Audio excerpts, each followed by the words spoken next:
That sounds dramatic. Until you wake up after a full night in bed and your body still feels like it never recovered. Your eyes open, but your brain feels slow. Your muscles feel heavy. You reach for your phone, then coffee, then motivation, and still something feels missing. And maybe the most frustrating part is this: you did sleep. You were not awake all night. You did not completely miss your rest. But somehow, the morning still feels unfinished. That is where most people misunderstand sleep. Your body does not just need hours in bed, it needs the kind of sleep that repairs you. The kind of sleep where your nervous system settles, your brain slows down, your body restores, and your morning energy actually has a chance to come back. Deep sleep is one of the most important parts of that recovery. It is not the whole story, but it is one of the parts people feel when it is missing. When your deep sleep is weak, broken, or pushed out by bad signals, you may wake up feeling like you slept on paper but not in your body. And here's what most people miss: deep sleep is not only destroyed by obvious things, it is often damaged quietly by small habits that feel normal. The first mistake is treating bedtime like an off switch. Most people expect the brain to go from full speed to deep sleep in 5 minutes. They work late, scroll late, argue late, think late, stress late, then lie down and expect the body to instantly repair. But sleep does not work like that. Sleep is not a switch. Sleep is a descent. Your brain needs a runway. Your nervous system needs proof that the day is over. Your body needs repeated signals that it is safe to stop pushing, stop protecting, stop solving, stop scanning. But if your last hour before bed is full of bright screens, stressful videos, messages, work pressure, emotional conversations, or endless scrolling, your brain does not receive the message. It is time to recover. It receives the message, stay alert, something is still happening. And then you wonder why your body lies in bed but never feels deeply rested. This is where the problem begins before you even close your eyes. You may fall asleep because you are exhausted, but exhaustion is not the same as calm. A crashed body can fall asleep. But a stressed nervous system can keep that sleep light, broken, and less restorative. That is why the first fix is not complicated. Give your body a landing strip. For the final 60 minutes before bed, make the night obvious. Dim the lights, lower the noise, move the phone away from your face. Stop feeding your brain new problems. Choose one calm, repeated action: a shower, light stretching, reading something simple, writing tomorrow's main task, or just sitting quietly without scrolling. Your body does not just need more sleep, it needs deeper sleep, safer sleep, and better time sleep. The second mistake is bringing your phone into the most vulnerable part of your night. Your phone does not only steal time, it steals transition. The problem is not just the light from the screen. It is what the screen does to your brain. One video becomes 10, one message becomes a conversation, one notification becomes emotion, one quick check becomes a mental doorway back into the day. And deep sleep does not like a brain that is still being pulled in 10 directions. You may tell yourself, I'm just relaxing. But ask your body what it feels. Your eyes are taking in light. Your attention is jumping. Your emotions are being triggered. Your mind is being fed novelty. Your nervous system is being asked to react. Even while you are trying to shut down, that is not rest. That is stimulation wearing the mask of relaxation. And this is why more sleep does not always mean better sleep. You can spend 8 hours in bed, but if the first hour is spent scrolling, the middle of the night is interrupted by checking the time, and the morning begins with instant phone use, your brain never gets a clean boundary between day and night. Your sleep becomes surrounded by noise. The simple rule is this: do not let your phone be the last thing your nervous system sees before sleep and the first thing it sees after waking. That one habit alone can change the emotional shape of your night. The third mistake is using caffeine like it disappears when you stop feeling it. Many people say, coffee does not affect me. I can drink it and still sleep. And maybe that is true in one way. Maybe you can fall asleep. But falling asleep is not the same as sleeping deeply. That is the part people miss. Caffeine can stay active in the body for hours. And for some people, even when it does not stop sleep completely, it can still make sleep feel lighter or less restorative. So you fall asleep at night, but your body does not sink into the same depth. Then morning arrives and you say, why am I still tired? The answer may not be that you did not sleep.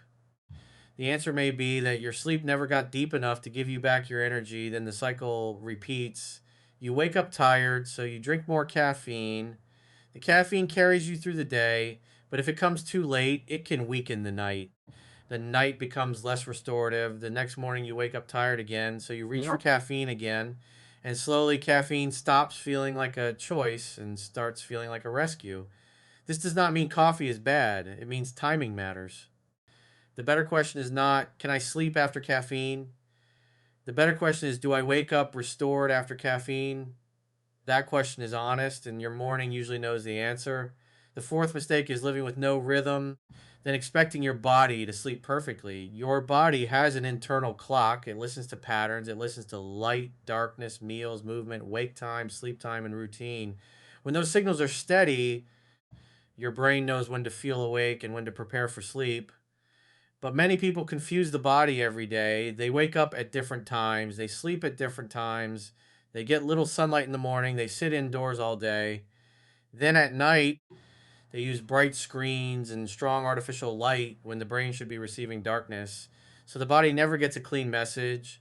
Morning does not clearly feel like morning, night does not clearly feel like night. And when your internal clock becomes confused, your deep sleep can become harder to protect. This is why some people feel tired all day but strangely awake at night. Their body is not broken. Their rhythm is delayed, confused, or poorly signaled. And here is the simple fix most people ignore: anchor your wake up time. You do not need a perfect life.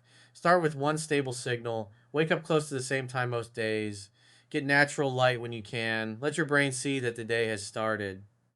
Then at night, reduce light and stimulations so your brain can understand that the day is ending. Deep sleep loves rhythm because rhythm creates trust.